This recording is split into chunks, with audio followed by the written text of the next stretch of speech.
민주당은 이재명 대통령의 공소 취소, 국정조사 요구서를 제출을 했습니다. 이른바 공소 취소 거래설 의혹으로도 최근에 이제 시끄러운 상황인데 국민의힘은 바로 이 지점을 놓고 특검을 하자 이렇게 이제 공세를 펴고 있는 상황. 공소 취소 거래설 파장이 이게 좀 일파만파 커질까요? 아니면 어느 정도 시간이 지나면 좀 이렇게 잠식이 될까요? 어떻습니까? 그러니까 이게 만만치 않은 이슈거든요. 어제 장인성 기자가 폭로를 하긴 했는데 사실관계에 대한 취재원이나 아니면 실제로 뭐 대통령의 공소 취소를 해달라는 고위 관계자가 누구인지 사실은 실명을 밝히지 않았거든요. 네. 그러면 사실은 정부나 청와대에서도 사실관계를 확인하거나 어떤 이슈가 반로가 돼서 됐는지를 뭔가 수습을 하기는 매우 어렵다. 그렇기 때문에 음모설이라고 명확하게 일축을 하고 이런 부분에 있어서는 강하게 입장을 계속 표명을 하고 있거든요. 정성호 장관만 해도 오늘 페북에 포스팅하고 오늘 퇴근길에서도 다시 한번 이거는 근거 없는 낭설이다라고 일축을 했습니다. 네. 그럼에도 불구하고 계속해서 지금 검찰 개혁과 맞물려서 이런 부분에서의 이제 지지자들과 국민의힘의 그런 여러 가지 분란과 공세가 지속될 수 있기 때문에 저는 이런 부분들이 앞으로 점점 커진다고 하면은 결국에는 지금 당내에서 그 공소 취소 모임이 당의 기구로 이제 공식 승격됐고 이제 국정조사 요구서를 접수를 하기 때문에 네. 이런 부분에 있어서 정말 이재명 대통령의 그런 사건들이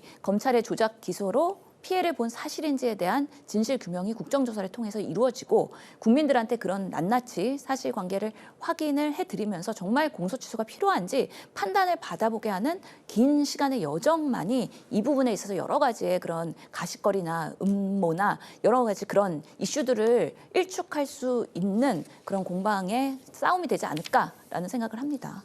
지금 이제 검찰 개혁안을 놓고 지금 이제 정 의원님이 민주당 내 여러 가지 이제 뭐 그 세력 다툼이 있는 것 같다 말씀하셨는데 3월 안 처리가 이제 민주당 뭐 또 이제 목표 그런 기한이었는데 본회의 처리까지 현재의 상황 여러 가지 이제 그런 난관을 뭐 넘고 처리가 가능하다고 보시는지 어떻습니까? 그렇게 하도록 노력을 해야 될 텐데요. 당정청이 다시 한번 이 수기를 해야 되는 상황이 있을 것 같다는 생각이 듭니다. 왜냐하면 지금 이런 이슈들이 터져 나오는 것도 결국에는 공소 취소와 뭔가 검찰 수사 보안권이랑 거래하려고 하는 거 아니야? 이런 오인까지 네. 연결이 되는 거잖아요. 결국에는 지금 정부에서 두 번째 입법 예고한 이 공소청법이랑 중수청법이 아직까지는 일부의 당내에서도 부족하다. 조금 더 보완해야 된다. 이런 목소리들과 연결되다 보니까 이게 당내 분란으로 보이는 부분들이 분명히 있다. 네. 그러면서 지지자분들도 걱정하는 부분들이 분명히 있기 때문에 그러면은 청와대가 조금 더 그런 여론의 의견을 받아들이고 민심의 그런 반영 하에서 좀 보완을 하면서 계속해서 조금 더 완성도 높은 법안으로 가야 되지 않을까라는 생각이 들어서 그런 과정들이 있어야지 지금 이렇게 분란이 되고 있는 것들을 잠재우면서 조금 더 합리적인 대응으로서 해결책을 마련하는 거 아닌가 그런 모습이 좀 필요할 것 같다라는 저는 생각이 듭니다. 네, 검찰 개혁안 3월 내 처리가 가능할까요? 어떻습니까? 뭐 그건 민주당 마음이겠죠. 뭐 처리하려면 뭐 그냥 후딱 해도 되는 거니까. 근데 저는 지금 그 검찰 수사 보완권 그 부분 있잖아요. 네.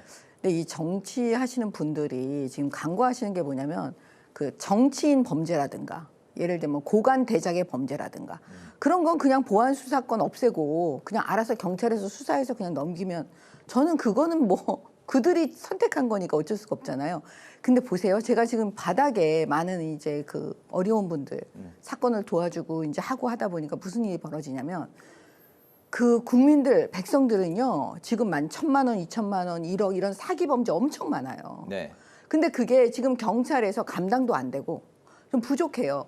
그러면 당연히 검사에 이런 보안 수사가 당연히 돼야 되잖아요. 그걸 너무나 요구하고 있어요. 지금 바닥에서 곡소리가 나고 있다니까요, 벌써. 네. 그런데 그 부분에 대해서 어떻게 생각을 안 하고 보안 수사권을 아예 없애냐고요.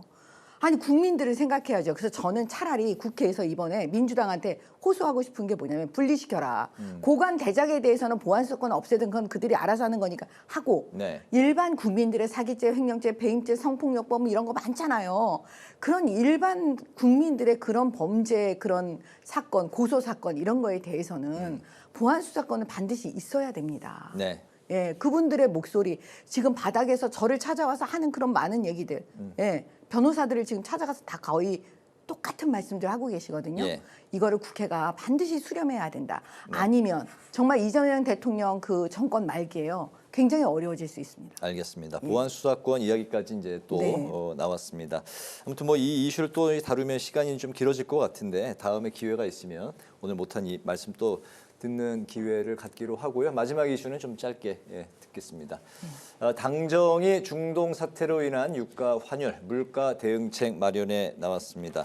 뭐 석유 최고 가격제, 뭐 유류세이나 또 이제 비축유 매입, 조기 추경 여러 가지 이야기가 나오고 있는 상황인데 단기 부양책에 대해서 좀 신중해야 된다 이런 의견도 좀 나오고 있는데 어떤 생각이실까요? 예, 지금 이란 중동 사태가 잦아질 수도 있고 아니면 장기전으로 갈 수도 있고 뭐 트럼프의 이야기가 왔다 갔다 하지 않습니까? 네. 그렇기 때문에 그것에 대응하는 국내의 정세 대응, 그런 정부의 기민한 대응이 매우 중요하다고 생각하고요.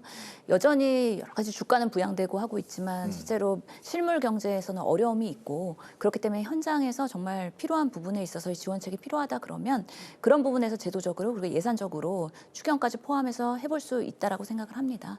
그때 국민의힘이 또 이거 너무 또 남발하는 거 아니야 이런 비판 들어오겠죠. 그럴 때 하여튼 예산의 심의와 여러 가지 방법으로 인해서 좀 국회에서 잘 소통을 하고 어디까지 재정 마련을 해서 정말 현장의 국민들에게 도움이 될 수 있을까에 대한 논의가 합리적으로 이루어지기를 기대해 보겠습니다. 네, 이제